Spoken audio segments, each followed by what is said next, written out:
I received a question, where do thoughts come from? What's the source? We can speculate about where thought comes from, or we can stay with what we can know with our own direct experience. What we can say with certainty is that thoughts arise. At some point they appear in our mind, and at some point they recede from view, almost always in favor of another thought. That's what can be observed without speculating. We might claim that thoughts arise from the unconscious, but that would only be to assign a name to an imagined source. It doesn't really tell us anything new. We might also speculate that thoughts circulate in the collective consciousness, and the mind is more of a receiver of thoughts than a thinker of thoughts.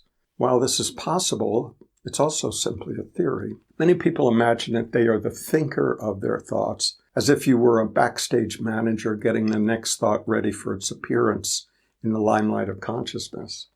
The only problem with this concept of a thinker who's the one that thinks the thoughts is that upon close examination, no such thinker can ever be found. If we were the thinker of our thoughts, we could think whatever we wanted to for as long as we wanted to, not think about what we didn't want to think about, and we could stop thinking altogether anytime we wanted, for as long as we wanted.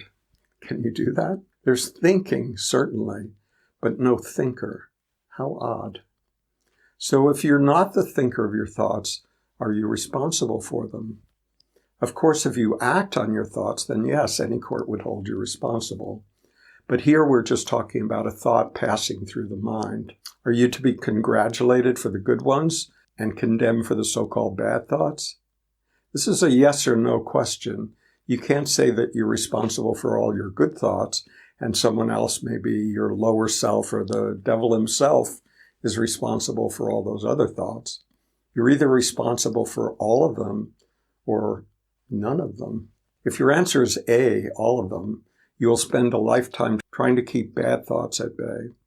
If your answer is B, however, a thought simply is a thought and in itself has no power except to the degree that you believe it to be true. All thought is a conceptual appearance in the mind.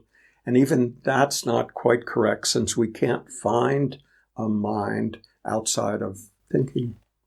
As Ramana Maharshi famously said, allow what comes to come, allow what goes to go, and find out what remains.